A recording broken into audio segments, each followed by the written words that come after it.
नमस्कार दोस्तों, इस समय हमारे देश में जनरल इलेक्शन चल रहे हैं, आम चुनाव, जो कि बहुत ही इंपॉर्टेंट है। ये चुनाव इसके लिए हो रहे हैं कि इस देश का कौन होगा प्रधानमंत्री। अभी भी आप लोगों ने कुछ लोगों के मुंह से सुना होगा कि बहुत तेज धूप है, गलत समय इलेक्शन है, कौन लाइन में जाएगा, मेरे एक वोट देने से क्या होता है, जिसको जीतना है जीतेगा, जिसको हारना है हारेगा, ये देश तो ऐसे ही था। आपके एक वोट से डिसाइड होने वाला है कि देश की कमान आप किसके हाथों में देना चाहते हैं। ये चुनाव सरपंच या पार्षद का नहीं है, याद रखिएगा, ये चुनाव है देश के प्रधान का, और इसका असर आपकी आने वाली पीढ़ियों तक पड़ेगा, क्योंकि ये जो नीतियां बनेंगी अगले 5 साल में, वो अगले 20 साल तक इम्पैक्ट डालने वाली हैं। तो बहुत ही सावधानी से वोट करिए और वोट जरूर करिए। हम सभी लोग आर्मी को बहुत अप्रिशिएट करते हैं कि आर्मी माइनस टेम्परेचर हो या 50 हो 55 हो, हमेशा देश की बॉर्डर पे रहती है और देश की रक्षा करती है। लेकिन जब हमारी बारी आती है तो हम इस धूप से डर जाते हैं। 5 साल में एक बार हमें वोट करने के लिए जाना है। कुछ लोग वोटिंग को सिर्फ अपना अधिकार मानते हैं, जबकि है वो कर्तव्य भी। आपके वोट देने से सही व्यक्ति चुन जाएगा और आपके वोट ना देने से गलत व्यक्ति आ जाएगा। कौन होगा इसका जिम्मेदार?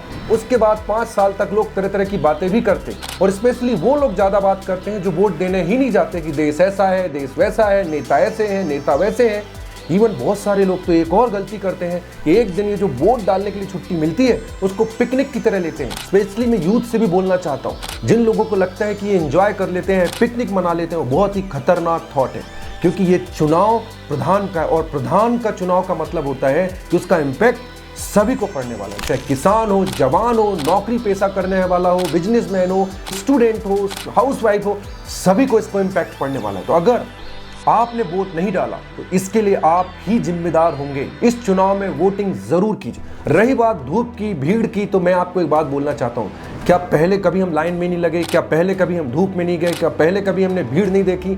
हमने कई बार ये सब फेस किया है। और जिन लोगों की आदत छूट गई थी लाइन में लगने की, या भीड़ में जाने की, या धूप में खड़े होने की, उनको तो खुश होना चाहिए कि चलो वापस वो सब करते हैं, एक बार वापस लाइन में लगते हैं, अपने लिए नहीं, देश के लिए। बहुत सारे ऐसे भी लोग हैं जो दूसरे स्टेट में रहते हैं, जिनकी जॉब कहीं और है। कई लोग तो फॉरेन में भी रहते हैं, जिनको वोट देने आना होता है, लेकिन सोचते हैं, दूसरे स्टेट वाले सोचते हैं मैं वोट दूं नहीं दूं, जाऊंगा आऊंगा, दिन खराब होगा, क्या होगा।